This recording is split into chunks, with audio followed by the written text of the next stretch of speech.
Boa noite de novo, né? Eu agradeço a casa, em nome do Rogério, novamente o convite para voltar, para a gente poder estar conversando novamente sobre um outro tema. Para essa noite, eu trago uma reflexão sobre o tema Ser Espírita na Atualidade. Esse tema, a gente pode focar ele em várias coisas diferentes, mas nós vamos focar principalmente nas alterações, nas mudanças que ocorreram na sociedade nos últimos 162 anos, desde que veio o Livro dos Espíritos por Kardec para a gente. Então, a gente vai conversar bastante sobre a evolução tecnológica e a evolução intelectual que ocorreu na sociedade. Para começar, para a gente ver que realmente assim, alguma coisa diferente aconteceu, nós estamos sempre acostumados a ver Kardec bem sisudo, né? Bem fechado, bem compenetrado. E eu estou trazendo uma imagem dele sendo atacado pelo coelhinho da Mônica, o Sansão. E também uma imagem de Jesus sorrindo. Então, realmente, alguma coisa aconteceu na nossa sociedade. Né? Se o Kardec já está sendo atacado pelo coelhinho da Mônica e Jesus já é mostrado em fotos sorrindo, significa que houve uma mudança cultural na nossa sociedade. E, para a gente começar a falar um pouquinho, é importante que a gente só dê uma pincelada em alguns conceitos espíritas. Porque, a partir do momento que nós falamos que somos espíritas, isso significa que a gente compactua com alguns conceitos, com alguns ideais. E compactuar significa que a gente está de acordo. Então, como a gente vai avaliar o espírita no século XXI, é bom que a gente dê uma passada de leve só em alguns conceitos, mas a gente vai passar bem de levinho mesmo para não perder muito tempo. O espiritismo ele é fundamentado num tríplice aspecto, que é o religioso, a ciência e a filosofia. No religioso, a gente tem a ligação com Deus, né, como o fato mais importante. Nós não temos rituais, não temos dogmas, como as outras igrejas têm. A gente tem uma ligação um pouco mais direta mesmo com Deus.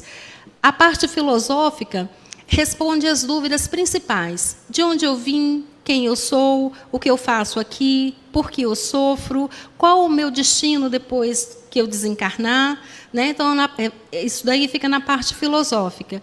E a parte científica fica mais com os fenômenos. Né? Por exemplo, a materialização de objetos. Dentro da parte científica, a gente vai entender lá no Livro dos Médiuns como que ocorre essa materialização. E aí nós temos também 6 pilares principais que estão dentro da doutrina. Primeiro, a existência de Deus, a imortalidade da alma, a comunicabilidade com os espíritos, a lei de causa e efeito, a reencarnação e a pluralidade dos mundos. Basicamente, as bases filosóficas do espiritismo estão dentro desses itens aqui citados. E para que a gente possa conhecer o Espiritismo, nós temos as obras básicas. E o primeiro livro da codificação, ele foi lançado em 18 de abril de 1957. Ele fez 162 anos esse mês. O segundo livro, que foi o livro dos médiuns, foi lançado em 1861. O próximo, que foi o Evangelho segundo o Espiritismo, eu acho que esse é um dos que mais a gente tem hábito de ler, porque quem faz o Evangelho em casa acaba utilizando o Evangelho. Ele foi lançado em abril de 1864. O outro, que foi Céu e Inferno, veio em 1865. E, por último, a Gênesis, que veio em 1868. Então, assim, se a gente fala que é espírita, nós deveríamos, por obrigação, pelo menos tentar estudar os livros espíritas.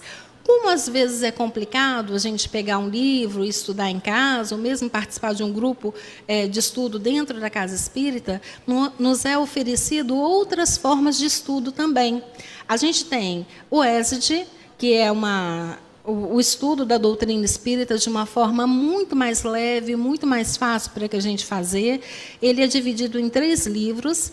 A gente tem também o estudo da mediunidade, que é dividido em 2 livros. Tem o estudo aprofundado, do Espiritismo. Fora isso, a gente tem as obras que vieram para poder aclarar um pouco mais, né, para a gente poder ter um entendimento melhor. Eu estou trazendo aí as obras de André Luiz, por exemplo, como exemplo para a gente.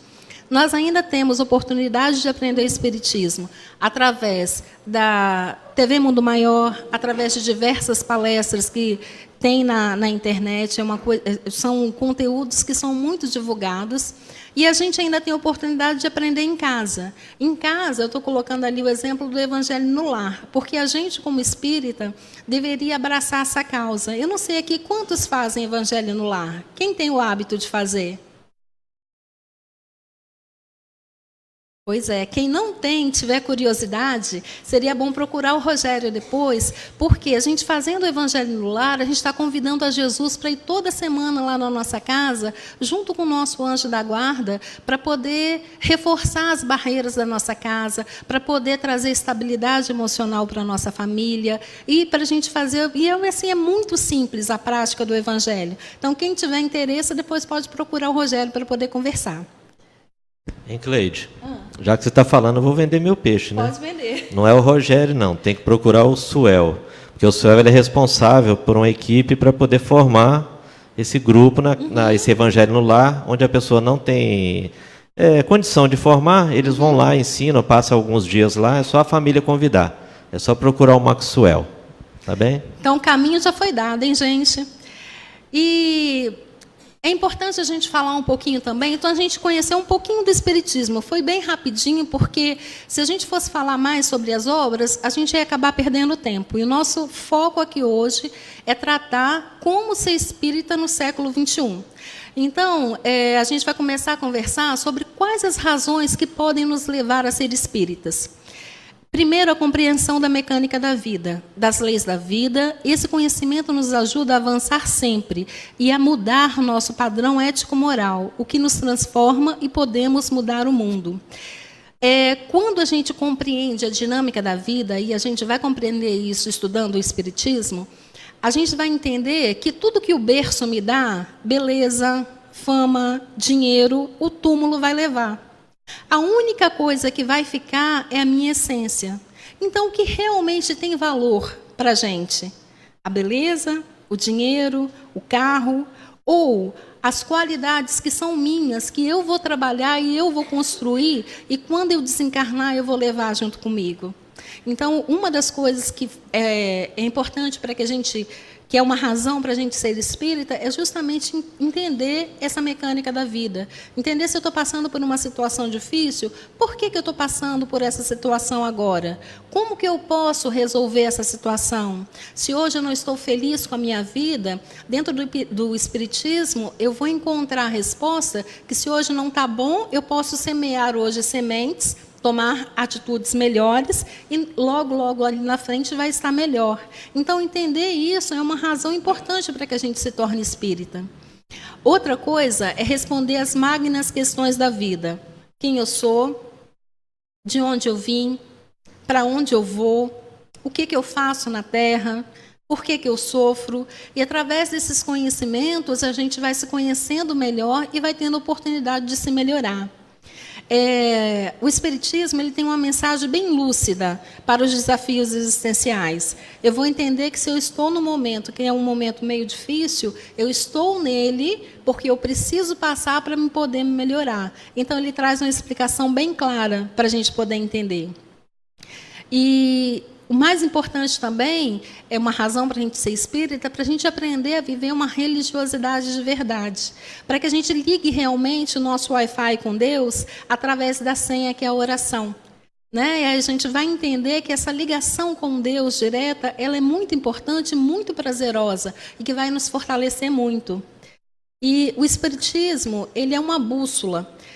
Que nos ajuda a apontar os caminhos a serem trilhados, nos auxilia a sublimar as virtudes e a superar as imperfeições. O que eu já tenho de bom, as qualidades que eu já tenho, através do Espiritismo eu vou melhorá-las.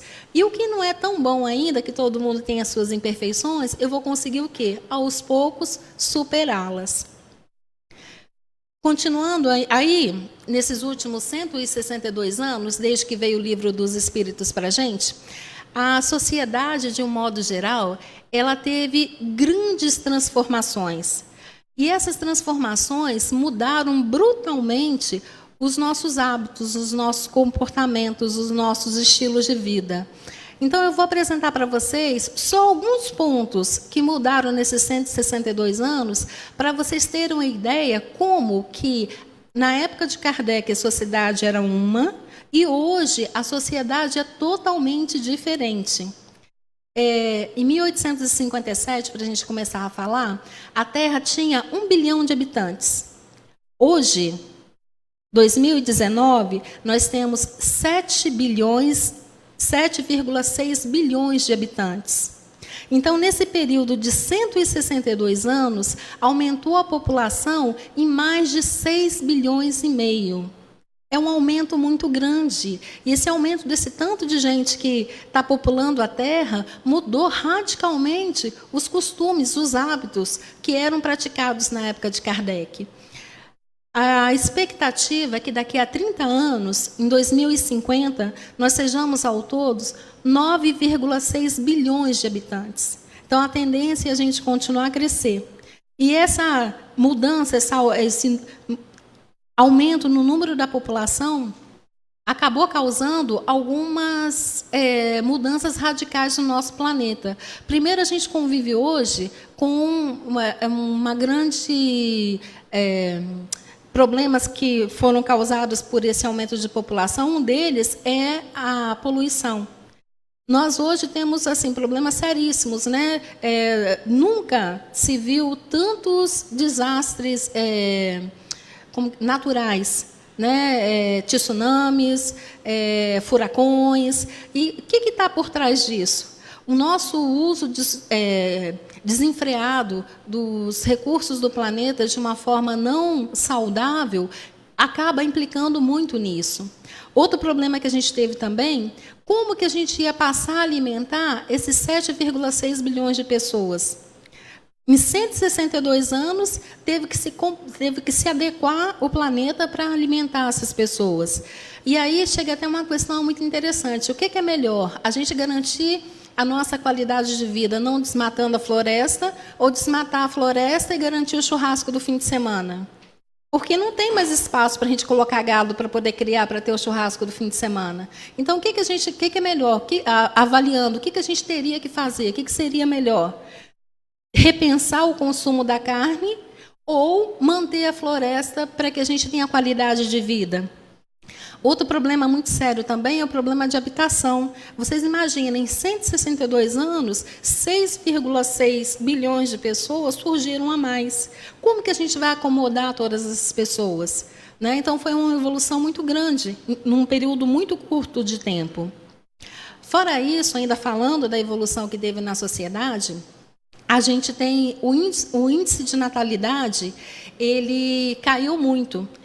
Em 1960, as famílias brasileiras tinham, em média, 6 filhos. Hoje, as famílias brasileiras têm, em média, quase 2 filhos, né? Um pouquinho abaixo de 2. E isso é fácil da gente se comprovar. As minhas avós, tanto para o lado de pai quanto para o lado de mãe, tiveram 7 filhos e a outra 8 filhos. Os filhos das minhas avós, os meus pais, tiveram, em média, todos os filhos das minhas 2 avós, em média, 4 filhos. A nossa geração, que é a minha, que são os netos, nós tivemos, em média, 2 filhos. O meu filho, que já está com 26 anos, pensa se vai ter 1. E não é essa a realidade que a gente vê? Cada vez mais está encurtando. Então, quer dizer, caiu a queda da natalidade, mas, em contrapartida, houve o aumento de expectativa de vida. Na época de Kardec, uma senhora de 35... Não, uma senhora não, né, gente? Vamos lá. Uma mulher de 35 anos era chamada de senhora. Já estava perto de desencarnar. Hoje em dia, a expectativa de vida do brasileiro está girando entre 73 a 77 anos. Dizem que as mulheres chegam nos 77 e os homens vão nos 73.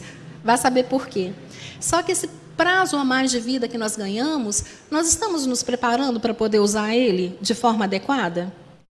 Hoje em dia não adianta só envelhecer, a gente tem que envelhecer com qualidade de vida, envelhecer com saúde. Nós estamos já nos preparando para isso? Né? E esse aumento da expectativa de vida trouxe vários problemas culturais. Vários países do mundo estão passando pelo mesmo problema que o Brasil enfrenta hoje, da reforma da Previdência. Porque aumentou-se muito rápido a expectativa de vida e não tem como bancar a Previdência. Outro ponto que teve, né, nessa evolução desses 162 anos, o mundo ele era predominante rural. Hoje, ele é predominante urbano. O número de pessoas que moram no interior é um número bem reduzido. Aí, graças à evolução tecnológica que teve, a gente não teve uma perda muito grande de produção. Ao contrário, se produz mais do que se produzia antes. Mas hoje a concentração de habitantes está dentro das cidades. Outro ponto, a água. Na época de Kardec, a água não era potável, não era segura. Hoje a nossa água, é bem verdade que aqui em Colatina a gente não pode falar 100% que é segura, né? Mas se não fosse o desastre do Rio Doce, ela seria, assim, segura, 100% segura para o consumo. Não existia saneamento básico na época de Kardec. Hoje, a gente existe o saneamento básico. É lógico que tem locais aqui mesmo no Brasil que ainda não chegou, mas, assim, a maioria do país tem saneamento básico. As mulheres não votavam, gente. E isso é muito interessante. Em 1932, só que a mulher teve direito a voto. Então, assim, é um período muito curto, né, para a Revolução Feminista que foi feita. Em 1932, a mulher tinha direito a voto só se ela fosse casada e o marido autorizasse. Em 1934, foi estendido para todas as mulheres, mas ficou como facultativo. Em 1964, que o voto se tornou obrigatório para as mulheres. É um período muito curto, né? Aí, vamos aos direitos trabalhistas das mulheres, como que funcionava. A partir de 1911, que teve aquele incêndio, que até gerou, posteriormente, depois, a comemoração do mês da mulher no dia 8 de março, onde morreu 141 trabalhadores, sendo 127 mulheres, é que começou-se a discutir as leis trabalhistas para mulheres, os direitos das mulheres dentro do trabalho. E aí a gente pega de 1911 para 2019, a gente vê o salto que a mulher deu. Quantos lares hoje são mantidos por mulheres, unicamente por mães, avós? Sustentam a casa, sustentam os filhos, sustentam tudo. Foi uma mudança cultural muito rápida, num curto período de tempo. E nunca na história a gente teve tanta comodidade e tanta possibilidade de prazer como hoje em dia. Nesses 162 anos, foi uma revolução total. As mulheres que o digam, né, gente? Ali tem alguns eletrodomésticos que a gente não vive sem. A maioria das casas, com certeza, tem lavadora de roupa, geladeira, fogão. Gente, em 1931, nós não tínhamos nem fogão a gás aqui no Brasil ainda. Olha como a evolução foi tão rápida. Se a gente for buscar a história desses eletrodomésticos, quando que eles foram colocados à venda, né? Porque ser colocado à venda é uma coisa, ter acesso, condições de comprar é outra ainda mais diferente. O prazo foi muito curto e a evolução foi muito, muito grande nesse período.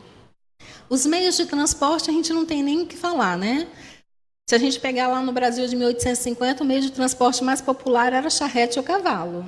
Hoje em dia, né, a gente tem 1001 meios de transporte diferentes. Outra mudança muito grande, que ajudou muito também, nesses últimos 162 anos, foi a invenção da penicilina. Ela foi inventada em 1928 e ela começou a ser distribuída realmente para a população em 1941. Com a invenção da penicilina, que seriam os antibióticos, né, para atuarem contra as infecções, aumentou muito a taxa de sobrevida, diminuiu a taxa de mortalidade, né, porque aí já tinha como fazer o tratamento. Aí, a gente pegando nessa área da saúde, a gente também teve uma evolução muito grande nos remédios, tanto os remédios normais quanto os remédios naturais. Hoje a gente tem escolha se a gente quer fazer um tratamento homeopata ou se a gente quer fazer um tratamento com remédio convencional. Aí, a gente ainda olhando nesses 162 anos de evolução, O primeiro transplante, gente, de coração feito no mundo foi feito na África, em 1967. Esse transplante, o transplantado viveu só 18 meses. Num período curtíssimo, de 60 anos mais ou menos, de 1967 para 2019, o Brasil fechou o ano passado com um total de 26.400 transplantes. 26.400, num período tão curto. Olha como a medicina evoluiu. Foi uma evolução muito grande. O Brasil está entre os 50 países que mais têm doadores de órgão no mundo, né? E mesmo com essa evolução na saúde, a gente ainda vê doenças aparecendo, como a depressão, como essas outras doenças de fundo emocional, que a gente não consegue nem assim explicar direito, que levam um jovem a se cortar, ou que levam uma menina linda, maravilhosa, super magra já, a se olhar no espelho e se ver totalmente deformada. Mas são doenças que, mesmo com essa evolução todinha da medicação, com a evolução grande da saúde que teve, ainda acontece e a gente não consegue explicar. Outra evolução muito grande é que, na época de Kardec, as crianças eram obrigadas a trabalhar, né? Elas trabalhavam e, tipo assim, não tinha tarefa leve, não tinha disso, fazia qualquer coisa mesmo, não tinha uma tarefa específica. E o vestuário, então, é uma beleza, né, gente? Olha como mudou o vestuário de 1857, da época de Kardec para cá. Ainda bem, porque senão em Colatina a gente estava perdido com esse calor que faz. Outra evolução muito grande, eu estava até conversando com o Rogério quando eu cheguei aqui, pode ser que os mais jovens aqui nem conheçam aquele item ali. Quem conhece aquele item? Conhece, né, gente? Olha, em 1960, sinto informar para vocês, né, que era o auge. A única forma que a gente tinha para poder conversar era através da ficha telefônica. Quer dizer, aí a gente pega de 1960 até 2019, 58 anos. Olha a revolução tecnológica que nós tivemos. Foi uma revolução muito grande, gente, no campo da comunicação. Você conhecia, Blendo, a ficha telefônica? Chegou a conhecer? Conhece, né? Mas eu não sei se a Maria está aí? A Maria acho que não conhecia, não. A Manu, não sei se ela está aí, também não conhece, não. Né? Eu também cheguei a conhecer a ficha telefônica, cheguei a usar. E outra coisa também que mudou muito, gente, é o fato da gente poder exercer o nosso direito à nossa religião. Na época de Kardec, os livros dele foram queimados em praça pública. Quando o Espiritismo chegou aqui no Brasil, aqueles que são da vanguarda, que trouxeram o Espiritismo, eles tiveram assim um processo de preconceito, de discriminação muito grande. Eles chegaram a ser comparados ali em 1900, mais ou menos, 1910, 1920, a pior do que a febre amarela, porque eles achavam que o Espiritismo era muito mais contagioso que a febre amarela. Hoje em dia, nesses 162 anos desde que a doutrina espírita chegou, nos dias de hoje é muito fácil ser espírita. Ser espírita está até na moda, né? Porque está tão vinculado na TV, nos filmes, então é muito fácil. A gente teve uma mudança cultural muito grande, aceitando a nossa religião. E aí, com essa mudança toda que se teve, ocorreu na sociedade uma distorção de valores muito grande. A gente foi perdendo a noção do que é certo e do que é errado. Né? Só que, nesses 162 anos, ou melhor, nesses 2019 anos, os princípios evangélicos de Jesus são imutáveis na linha do tempo. As suas 40 parábolas, o Sermão da Montanha, o seu exemplo de vida estão mais atuais do que nunca. Ele é, hoje, em 2019, ainda o nosso modelo e guia melhor, top de linha realmente. As leis, né, que regem a vida e o universo, que foram reveladas há 162 anos, que são os livros da codificação espírita, traga por Kardec, também permanecem as mesmas.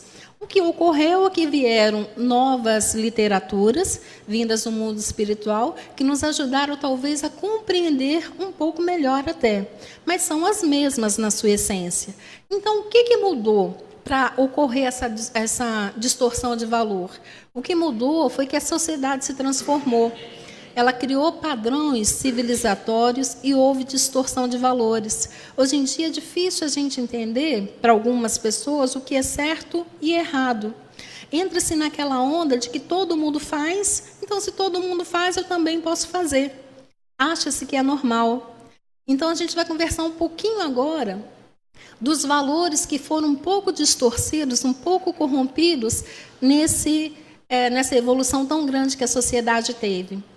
A primeira coisa que a gente vai falar é que a gente tem que ficar muito antenado, né? Porque, lembra que eu falei lá atrás, que quando a gente se declara espírita, significa que a gente compactua com o segmento espírita, com a doutrina espírita, aceita os valores. Então, a gente tem que ficar antenado, porque nós estamos vivendo numa época em que é muito fácil ocorrer distrações. E a gente tem que estar muito bem posicionado. Qual a nossa posição diante dessa distorção de valores? Qual a nossa opinião? Qual a nossa parcela de contribuição que a gente pode dar para melhorar essa sociedade? Né? Como tem que ser o nosso comportamento diante dessa nova realidade? A gente tem gastado tempo, tem gastado energia. A gente tem tempo e energia limitados. Nós não sabemos até quando a gente vai ficar aqui. Então, o nosso tempo ele é bem limitado. E a energia que a gente tem para estar aqui, promover a nossa transformação moral, ela também é limitada. Então, a gente não pode deixar se distrair pelo meio do caminho. E as distrações acabam ocorrendo sem que a gente perceba. Hoje, por exemplo, eu estava vendo o estudo que foi sobre... já trabalhando essa área das distorções de valores, eu fiquei impressionada com o número de suicídios. A cada 40 segundos, uma pessoa se suicida. É um número alarmante, gente. A cada 4 segundos, uma pessoa tenta suicídio. E a gente assim não tem números 100% desse número real assim de suicídios, porque muitos casos não são informados. Não havia até então uma obrigação de se informar quando ocorresse um caso de suicídio assim. Mas agora parece que a Sociedade de Psiquiatria ela vai ser obrigada por lei a informar. Então, pode ser que esse número que a gente tem aqui aumente muito mais, porque esses aqui são os casos que são informados. E os que não são? E para ajudar, né, essas pessoas que que passam por essas situações difíceis, tem, por exemplo, o CVV, que tem unidade física, que você pode ir lá e pode conversar, mas também tem o contato pelo telefone, né, que a pessoa não consegue se abrir, está passando por uma situação que ela não tem saída, né, acha que ninguém consegue escutar o que ela está falando, ela pode pegar o telefone e pode ligar e pode desabafar com a pessoa que está fazendo o atendimento. E é uma situação tão alarmante que o nosso governo lançou o Setembro Amarelo, que é um mês inteiro para a gente pensar sobre a valorização da vida. O quanto é importante a gente trabalhar essa questão da valorização da vida.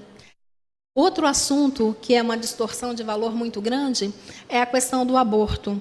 E a gente tem que estar antenado mesmo, porque se uma pessoa chega para você e fala assim, olha, eu acho que não está dando mais para mim continuar a viver.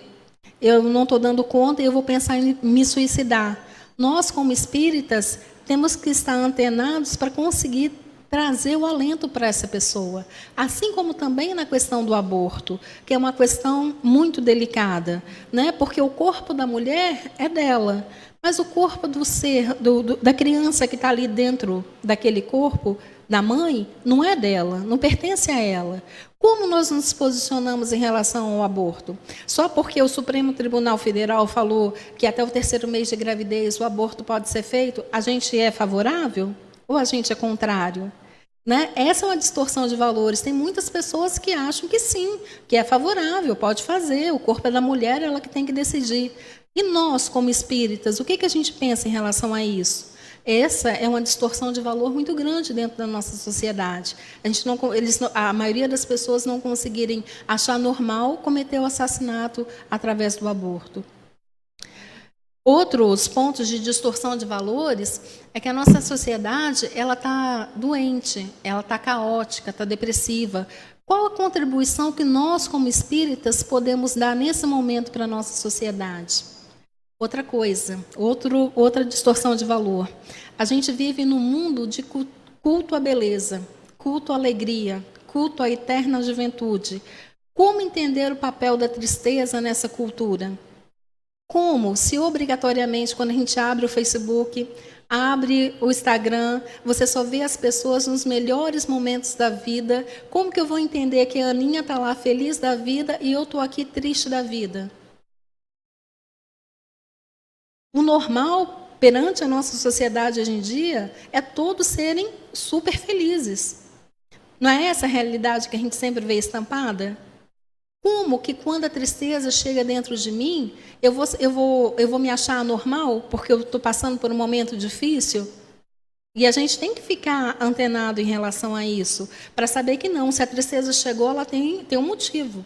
Eu tenho que parar e tenho que reflexionar sobre alguma coisa que não está dando certo. E eu conseguindo fazer essa reflexão, eu vou conseguir transformar um comportamento e vou conseguir evoluir, vou conseguir me sentir melhor. Outro ponto também, a gente vive numa época do culto ao descartável, ao perecível. Nos preocupamos mais com a casca do que com o interior. E o que nos leva a fazer muito isso, em partes, é essas propagandas excessivas que a gente tem. Eu acabei de comprar um celular, ele está prestando, está fantástico, está funcionando muito bem. Mas saiu um novo. O outro pisca, o meu não pisca. Eu quero o que pisca, o meu está funcionando, mas não serve mais para mim, eu quero o outro. Então, o que eu vou fazer? Eu abandono esse e compro o outro. Com isso, a gente vive num mundo muito superficial. A gente se preocupa muito com a casca, só com a parte de fora, mas a gente esquece de se voltar e olhar para o nosso interior. Né? Eu trouxe essa frase de Chico porque a gente esquece, acaba esquecendo nesse ciclo, nessa loucura que a gente vive, vamos falar assim, a gente acaba esquecendo o que é necessário realmente para o nosso crescimento. O que é importante realmente para mim? Ter um celular ou trabalhar os conhecimentos para que eu me torne mais equilibrada, mais tranquila, mais de bem com a vida? A gente tem que tomar cuidado, que esse é uma distorção muito grande, porque a gente perde a noção do que é certo e do que é errado. A gente perde a noção do que é mais importante e o que é descartável para a gente. E outra coisa também, que a gente está muito acostumado a ter resposta rápida. A maioria dos problemas da nossa vida, a maioria das nossas dúvidas, o que a gente faz? A gente abre o Google e faz o quê? Digita. 3 segundos vem a resposta. Aí, vem o término de um relacionamento. Eu posso colocar lá no Google. Ele vai me falar que eu tenho que fazer isso, aquilo. Vai aplacar a dor que eu estou sentindo? Não. Só que nós estamos perdendo a habilidade de lidar com essas questões. Porque a gente está se tornando muito imediatista. Eu quero tudo para ontem. Eu não tenho tempo para esperar. Os nossos jovens, então, nós estamos ainda numa situação melhor. Agora, os nossos jovens que já nasceram nessa era, está muito pior do que a gente. Eles não estão dando conta de lidar com tristeza, eles não estão dando conta de lidar com decepção, eles não estão dando conta de lidar com não, quando os pais precisam falar. Porque é tudo muito rápido, o retorno é tudo muito rápido.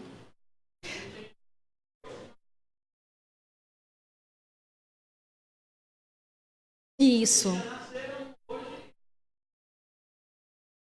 Uhum. Só que uma coisa importante que a gente tem, eu volto a falar, a gente tem que ficar antenado que a doutrina espírita fala que quando a tristeza chega, quando a perda de algo querido, algo importante chega, é para que a gente trabalhe aquilo dentro da gente. Então, a gente não vai conseguir um retorno rápido. Às vezes, a gente pode precisar até de ajuda de um profissional para que a gente consiga sair daquela tristeza. Mas é importante passar por esse período. Não adianta pular essa etapa. E outra coisa também, a gente vive numa cultura de ficar bem informado o tempo todo, né? A gente está com o celular na mão o tempo todo, ou se não está com o computador na mão o tempo todo, está globalizado totalmente, vendo todas as notícias dos nossos entes queridos, daqueles que não são queridos também, do que acontece no mundo. Mas a gente acaba esquecendo de focar no nosso interior, né? A gente acaba sabendo muito do outro e não sabendo da gente. E isso é um perigo muito grande que a gente corre também. Eu tenho que conhecer bem a mim, não o outro. Primeiro a mim, porque se eu me conheço bem, eu vou conseguir ajudar o outro que está do meu lado. E então, cada vez, a gente está sabendo menos de nós. E aí tem outros pontos de distorção de valores que eu vou falar bem rapidinho, né? Igual, por exemplo, a migração dos africanos e dos sírios fugindo da guerra. Como que eles estão sendo recebidos em alguns países? O que é isso? É falta de caridade? É falta de fraternidade?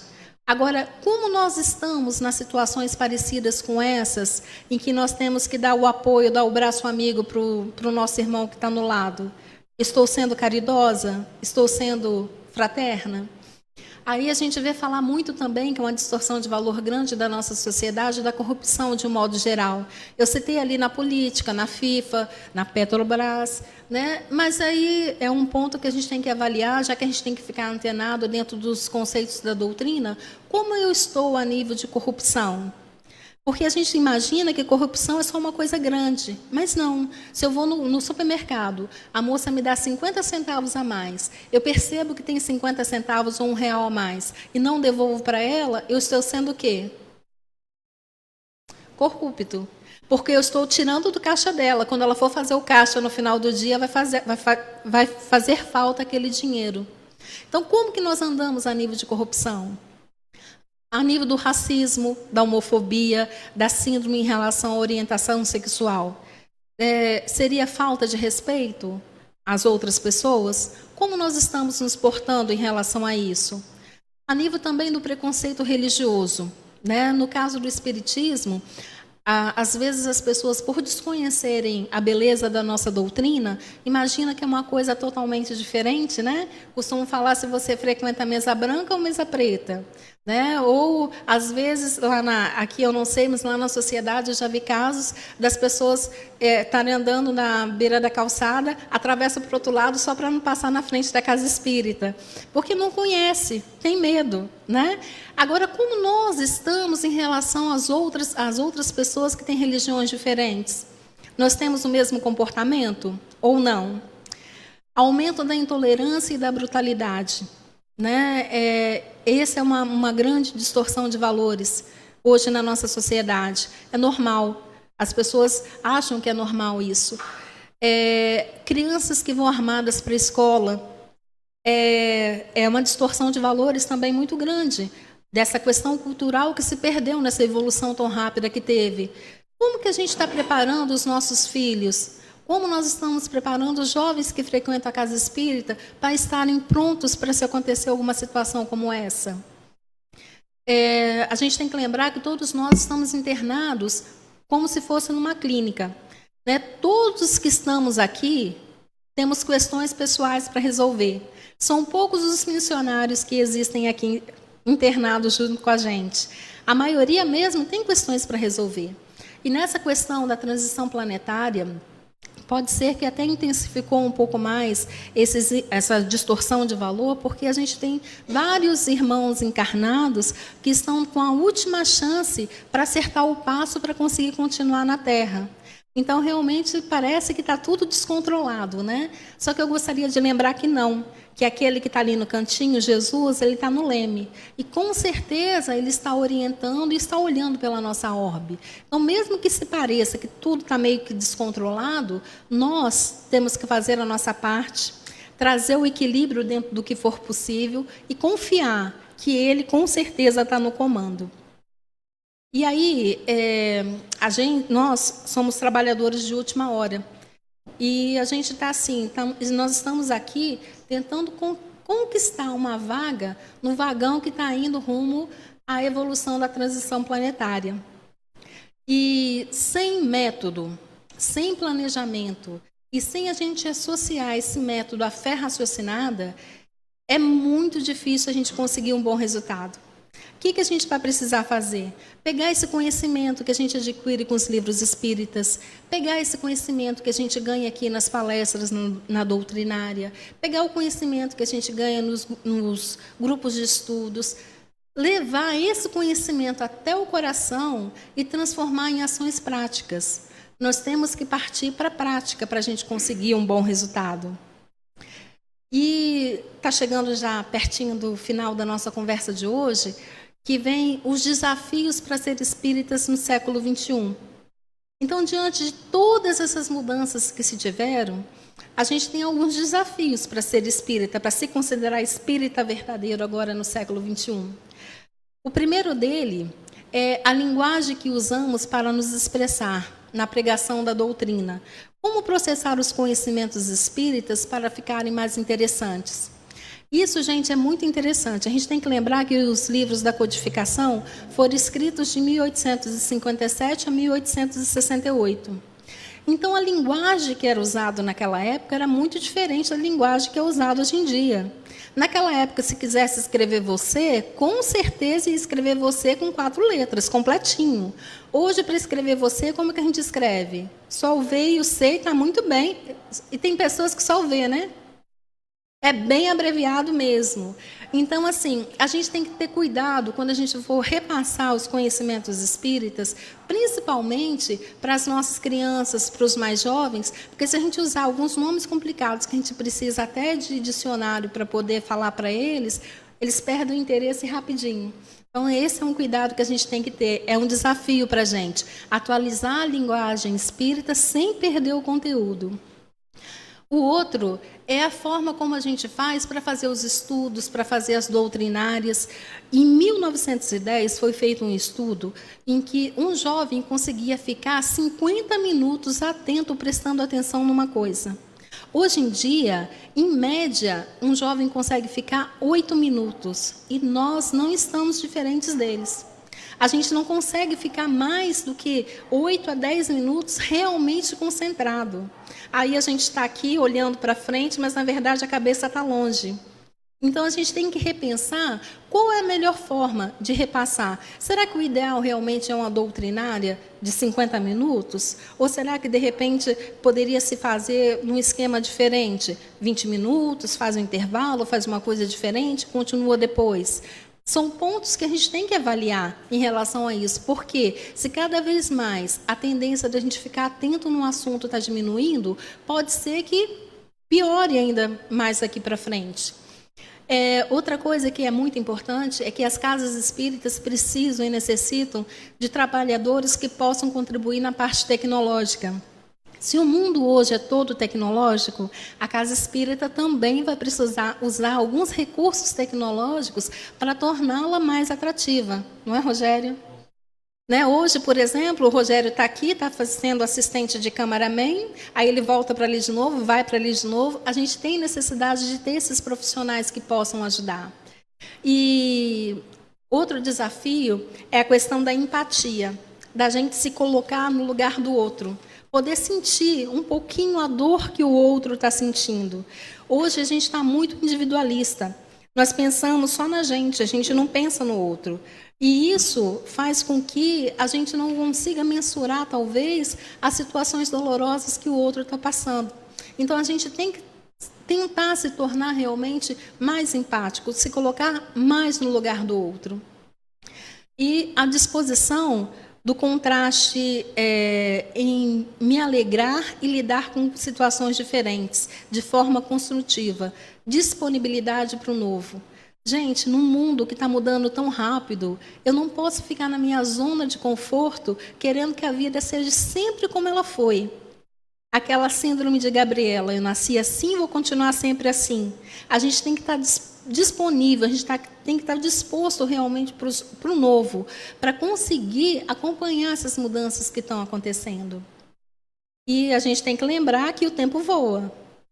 A gente não tem muito tempo para se resolver entrar nesse bonde e concorrer à vaga para a gente ficar no vagão que vai vir aqui para a Terra depois da transição planetária, não. A gente tem que acelerar o nosso passo, senão a gente vai perder mesmo a nossa vaga.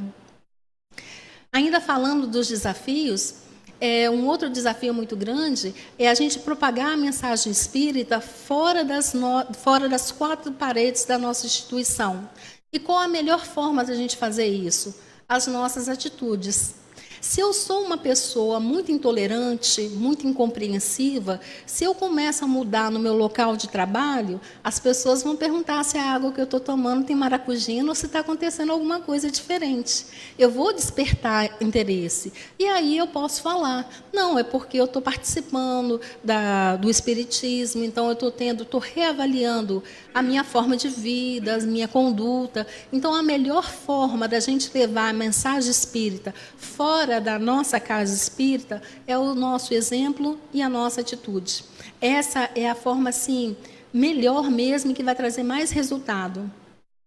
A gente tem que fazer as pazes com dinheiro. Esse é um desafio para o espírita.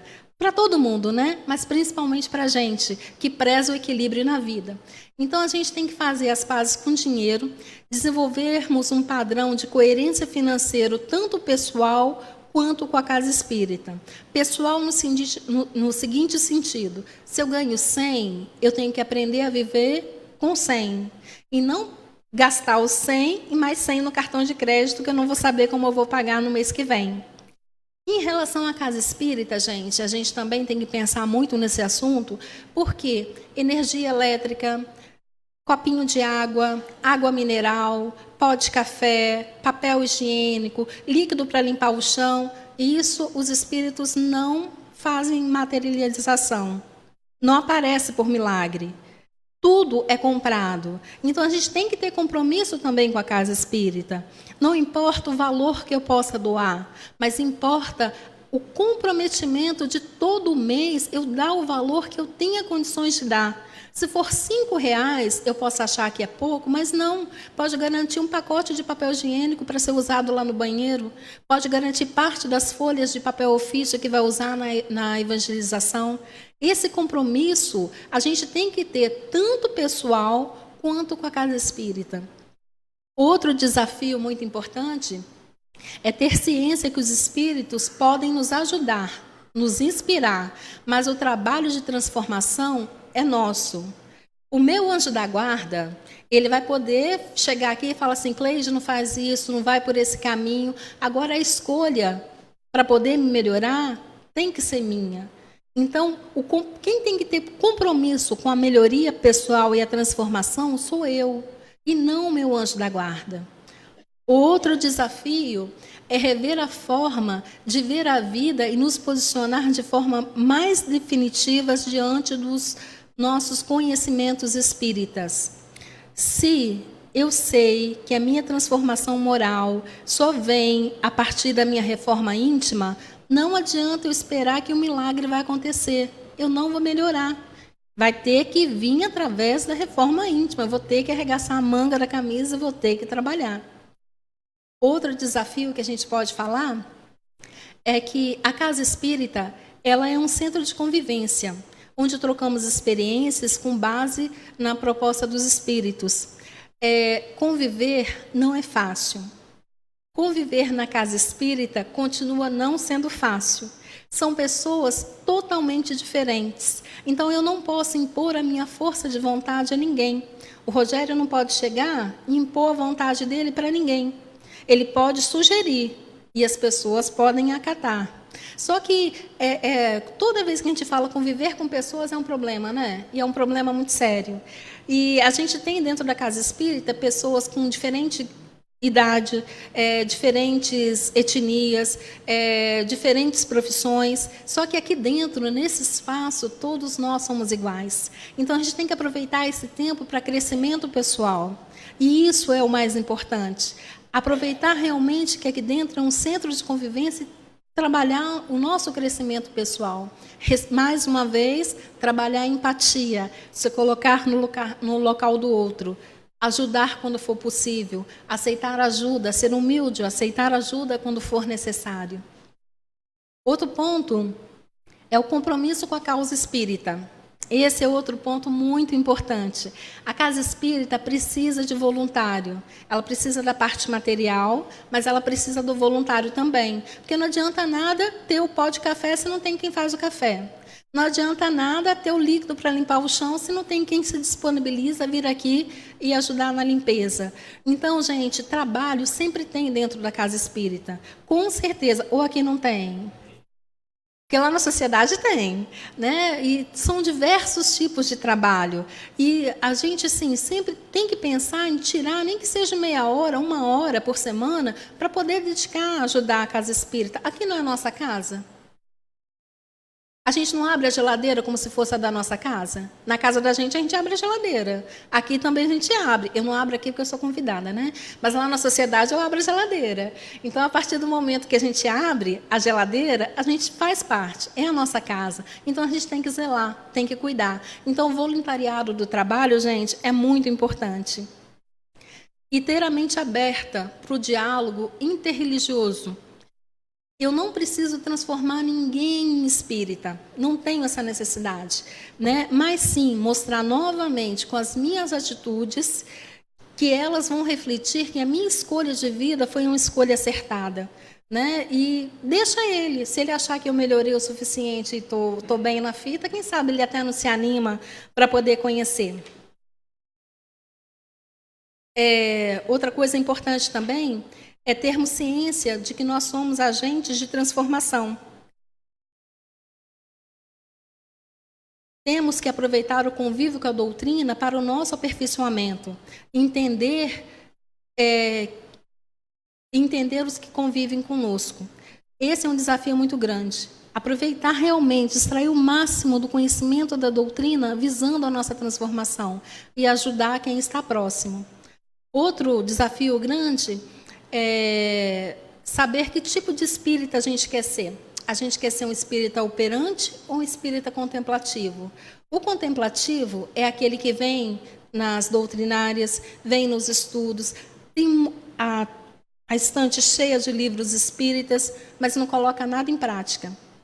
O operante é aquele que pega o conhecimento que tem, leva até o coração, conforme eu mostrei, e coloca em prática. Então, que tipo de espírito eu quero ser? Se eu quero ser o operante, eu tenho que arregaçar a manga da camisa agora e começar a trabalhar pela minha transformação. Operante, né? A gente tem que arregaçar a manga da camisa e começar realmente a trabalhar.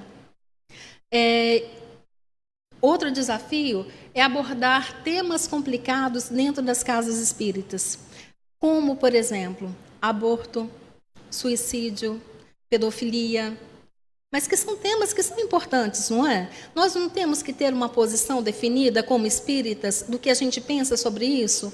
Qual o melhor local para a gente construir essa forma de pensar sem que seja aqui dentro da casa espírita? Então, a gente pode abordar temas mais delicados, mas abordar de uma forma mais suave, mas não deixar de tratar esses temas dentro da casa espírita, para que a gente também consiga se posicionar se é certo, se é errado, como que eu vejo isso, para que se alguém for chegar e pedir uma opinião nossa sobre determinado assunto, a gente está bem treinado, vamos falar assim, para poder falar sobre isso. E importante também, que é um desafio, como eu estou administrando o meu processo de evolução. Como que eu estou trabalhando isso? Porque, em média, uma pessoa normal tem 50 mil pensamentos durante o dia. Quantos desses 50 mil pensamentos são bons e quantos são ruins? Isso entra diretamente como que eu estou administrando o meu processo de evolução. Se a maioria dos pensamentos, nem que seja um a mais, sejam bons, eu estou administrando bem meu processo de evolução. Se a maioria dos meus pensamentos não são pensamentos tão bons assim, eu tenho que avaliar como que está o meu processo de evolução, que não deve estar tão bem assim. E como eu estou gerindo a minha saúde física, mental e espiritual. Eu faço planejamento estratégico para essa questão? Um planejamento estratégico excelente que a gente poderia fazer é a questão 619 do Livro dos Espíritos, onde Santo Agostinho nos ensina como a gente deve fazer para o nosso aperfeiçoamento. Todos os dias, passar em revista os nossos pensamentos, ver todas as minhas atitudes, todas aquelas que foram boas, eu continuo com elas, as que foram ruins, eu me programo para amanhã fazer melhor. Isso é um planejamento estratégico, não é? A gente faz isso. Se não, a gente pode começar a fazer? É uma proposta, é uma boa forma da gente poder se melhorar. Enfim, como que a gente vai ser espírita, então, no século XXI? Porque a gente tem que ser um espírita verdadeiro, um espírita sincero. Não adianta ser aquele espírita que na casa espírita usa uma máscara, é a santa, devotada. Em casa, só Jesus para tomar conta. Né? A gente olha para a Cleide e fala assim, nossa, mas ela fala bem, ela estuda, vai na casa espírita de 3 a 4 vezes na semana. Vai conviver lá em casa para saber como é. A gente tem que buscar o equilíbrio para ser espírita, ser a mesma pessoa em todos os locais. E aí, gente, a gente já está finalizando. Eu trouxe um videozinho que é de 3 minutos, para a gente ver que realmente é importante a gente tentar buscar esse equilíbrio. E como a gente realmente, às vezes, na casa espírita é um espírita, em casa é outro, no trabalho é outro. Eu vou passar esse videozinho para vocês e depois é só a gente concluir mesmo, que é mais uns 2 minutos, tá bom?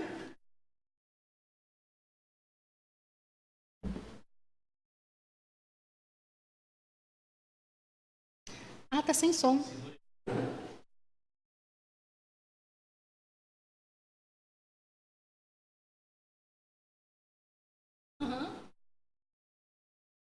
Esqueci do vídeo. Volta.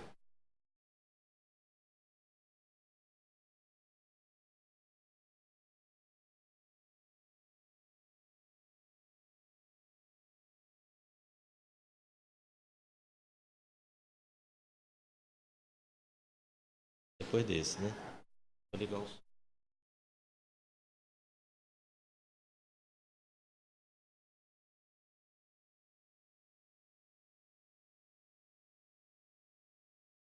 Bem, nós temos que chegar num acordo. Está todo mundo aqui? Tá certo? É claro que a gente está aqui. Está todo mundo aqui presente, queridas. Mais gente. Bem, nós temos que... Não, está tudo errado. Temos uma pessoa assim. Pelo menos você quer que eu faça o quê? Assim. É assim, eu sou assim.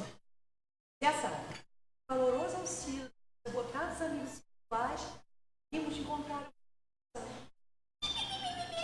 aqui nos espirituais. Você não quer que eu fique igual essa songamonga ali, né? A paciência é o que precisa ser cuidado, irmã. Songamonga é assim.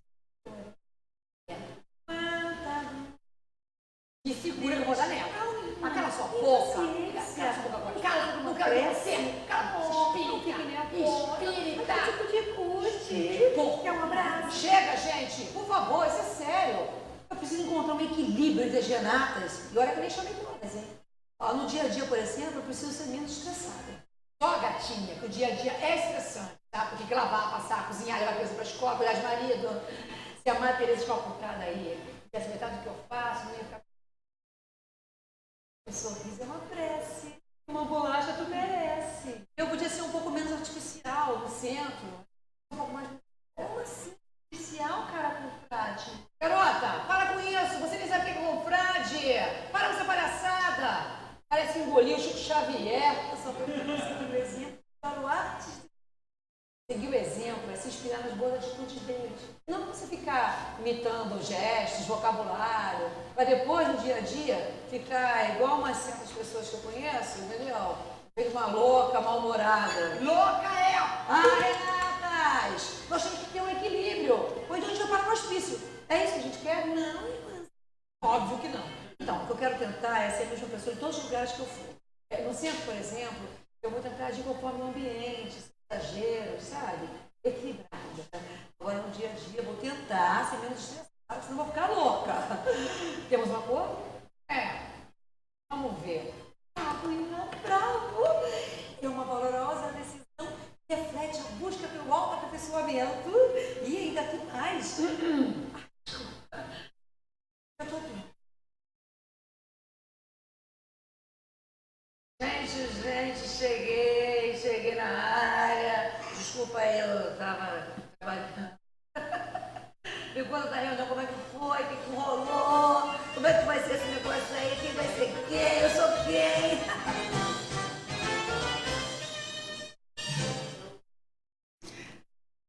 Então, gente, a gente tem que tomar cuidado para isso aí também não acontecer.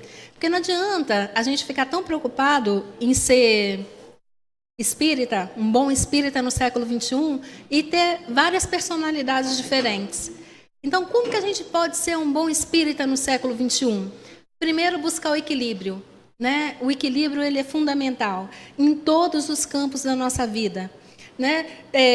Como ela colocou ali, não precisa ser tão doutorada no centro espírita, mas também por que não ser mais amável em casa? Então, a gente buscar realmente o equilíbrio. Depois, cada um achar seu próprio jeito. Cada um achar a sua melhor forma de se tornar um bom espírita no século XXI. Não tem uma fórmula mágica. A receita que serve para mim pode ser que não sirva para você. Conteúdo, nós já temos. Tanto literário quanto das nossas experiências de vida. Porque se eu passei por uma situação que não foi tão boa para mim, então eu posso escolher um próximo caminho e ter uma situação, um resultado muito melhor lá na frente. Então, eu acho que a chave de tudo para a gente ser um bom espírita é a busca do equilíbrio em todos os campos da minha vida, da minha vida e da de vocês também. Gostaria muito de agradecer a oportunidade de estar aqui hoje com vocês, refletindo sobre esse tema, que eu considero, para mim, é um tema importante, e agradeço muito, de coração, realmente, terem me ouvido.